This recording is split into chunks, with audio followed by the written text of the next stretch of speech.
Senator, the number one program we can have to get into international markets for all small businesses is fair trade. That's what President Trump is fighting for. When we have fair trade, we do not have to pick winners and losers through grant programs to determine who gets to export and fight the massive tariff and non-tariff trade barriers that all of our small businesses are faced with today. So my focus is in ensuring that everyone has access to export markets and ensuring that through our international loan and trade export loan programs, that they can have a sustainable loan program and not hopefully compete for limited resources with a state-based grant that has a lot of bureaucratic costs, delays, and complexity compared to just competing on a level playing field with fair trade. Well, Administrator, I'll tell you what that fair trade is doing in New Hampshire.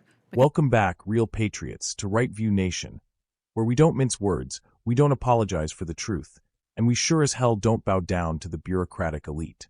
If you're tired of the spin, the hypocrisy, and the blame game from the left, strap in. Because today, we're tearing the mask off yet another Democrat whining session disguised as concern for small businesses. So what's the drama this time? Democrat Senator Jeanne Shaheen is up in arms, furious that the SBA, yes, the same federal bureaucracy that often moves at the speed of molasses, is tightening up its district staffing in her state. She's grilling Administrator Isabel Guzman about office headcounts like we're talking national security. Shaheen's biggest concern? That her New Hampshire SBA office went from 7 employees down to 3. Folks, if that's the crisis Democrats are worried about in this economy, we've got a problem. Here's the hard truth. You don't solve America's small business problems by throwing more government paper pushers at them. You solve it by getting government out of the way. But of course, the left can't understand that, because their only solution is more government, more funding, more bureaucracy. Shaheen had the nerve to complain that local award-winning businesses rely heavily on SBA support. I don't doubt it. They've been conditioned to depend on government handouts instead of fighting for real free market success. And that's the Democrat model, isn't it? Keep everyone just comfortable enough, just reliant enough, that they never wake up and realize how much the system is rigged against them. And then, get this, Shaheen starts moaning about the STEP program being zeroed out in the budget. You remember STEP, right? The State Trade Expansion Program? Another bloated, overregulated grant scheme that picks winners and losers based on who lobbies the best in D.C. But here's the kicker. Wonderful lady, Senator Shaheen, and for 5 minutes. Thank you, Mr. Chairman. It's Shaheen. You're making me Irish there really quick. Administrator Loeffler, I appreciate your being here.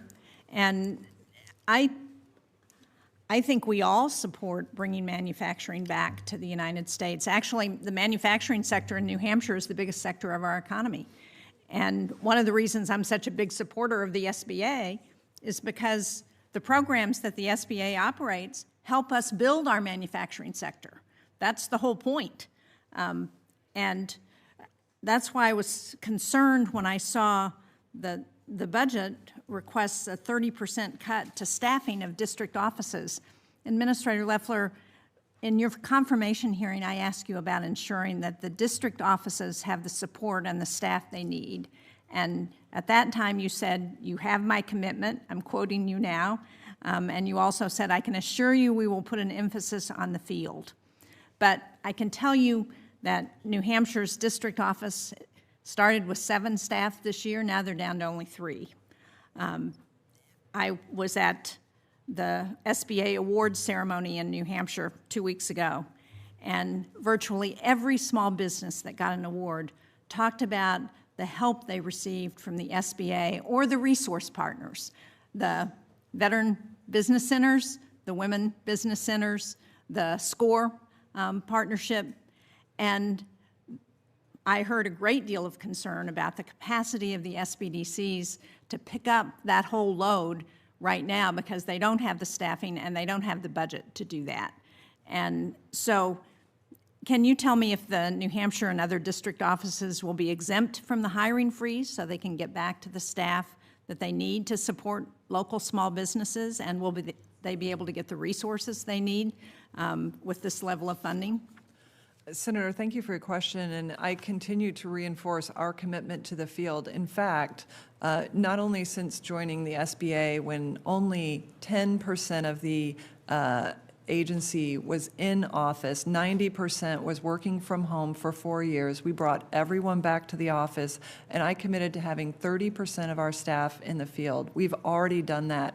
Our small businesses, as I travel across the country, say that they've already seen a difference in the small businesses, SBA's activity in the field, and that's because not only are we back at work, but we have a new mission refocusing on serving small businesses and not serving bureaucrats. We're focused on- Administrator, I appreciate that. As I said, that's why I support the SBA, and I've been a big fan of the SBA since I got involved in public service, because I understand how important they are. That's why I'm so concerned that our SBA office in New Hampshire only has 3 of the 7 staff that they had at the start of the year, and they're worried about whether they can pay their bills and whether they can hire more people. So my question for you is, are they going to be able to be exempt from that hiring freeze? Are they going to be able to hire those staff back? And are they going to have the resources to operate that office? Yes, we are working on restaffing the offices following some of the early voluntary retirements and making sure that we focus in on the field again, which again is a critical part of our service and technical support delivery along with our resource partners. And so what we're doing is focusing on the field and staffing those offices, and I think we're already seeing the impacts because of the increased loan volume. I'm sorry to interrupt again, but so can you give me some timetable for when they might be able to expect to be able to do the hiring again, to start that process? Senator, I don't have an exact timetable, but I will work with you and your office to ensure that we do that and ensure that, and we're in constant dialogue.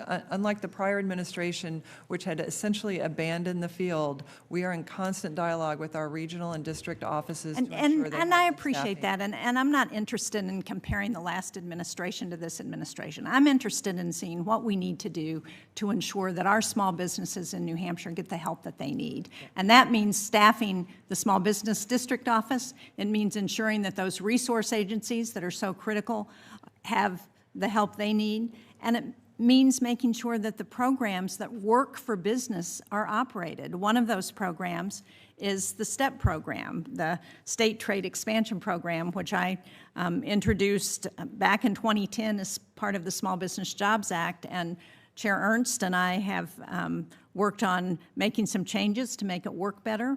I think it's really important because 95% of markets are outside of the United States, and only about 5% of our small and medium-sized businesses do business outside of the United States, as you know. This is a program that, again, has really made a difference for small businesses in New Hampshire, where we do a lot of exporting and we're trying to do much better. So that, again, is why I was surprised to see that that program got zeroed out in the budget request. Can you tell me what's going to replace it to help our manufacturers and small businesses get into international markets?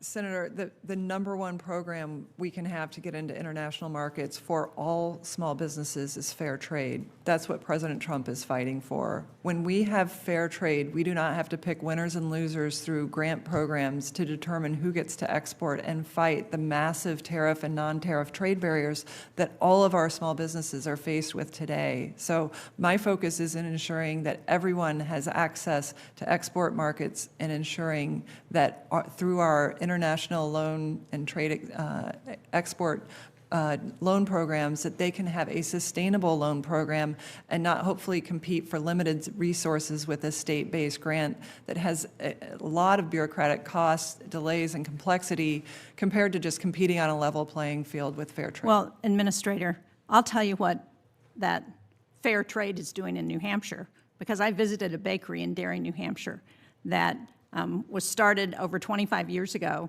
It was started to address sugar-free baked goods. They do 85% of their business with Canada. They used to have 25 employees. Now they have 2, because the president's tariffs have put them out of business. And I've visited multiple businesses in New Hampshire who are being put out of business by these tariffs. So while I appreciate that that's the president's idea for how to help small businesses, we have a lot of small businesses in New Hampshire who are not being helped by those tariffs. And so what I want to know is what SBA can do to help those small businesses to compensate for the impact that those tariffs are having on them. Senator, and that's my question. Thank you, Senator, Mr. Chairman. respectfully, When the administrator suggests that fair trade and removing export barriers might be a better solution than selectively handing out money, Shaheen flips. Suddenly she's crying about tariffs hurting a bakery in New Hampshire. A bakery. Let me ask you something, patriots. Where was this passion when Democrat lockdowns crushed small businesses across America? Where was this outrage when Bidenflation spiked supply costs so high that mom-and-pop shops couldn't survive? Now we're supposed to feel bad because a bakery didn't figure out how to adjust to a new trade environment? That's business. That's competition. That's capitalism. It's tough, but that's how it works in the real world. This is where the left shows their hand. They don't believe in the power of the American entrepreneur. They believe in the power of Washington, of grants and subsidies and temporary relief checks, all while the country slides deeper into debt. Let's be clear, President Trump understood this. He knew that fair trade meant standing up to foreign markets that manipulate their currency, exploit labor, and flood our country with cheap garbage. You don't fix that with another SBA grant.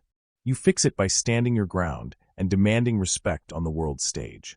And the truth is, the left hated that. Because tariffs didn't just rebalance trade, they exposed how fragile their globalist model really is. It showed us who was actually building things, and who was just waiting for another government check to drop in the mail. Look, patriots, I support small businesses more than anyone. But real support doesn't come from more federal staff in cubicles. It comes from lower taxes, fewer regulations, and a government that stays out of your damn way. Shaheen can rant all she wants about hiring freezes and office headcounts. But if her district offices are struggling, maybe she should take a look at her own party's policies. Policies that reward dependence and punish ambition. We don't need more administrators. We need more freedom. So to every small business owner out there, don't wait for the government to save you. Be bold. Be self-reliant. And most importantly, vote like your business depends on it. Because it does. And that's the right view, where we tell it like it is every time. Don't forget to like, share, and hit that subscribe button if you're done with the lies and ready to fight for the truth. I'm your favorite host, signing off from Right View Nation. Stay strong, stay patriotic, and stay loud.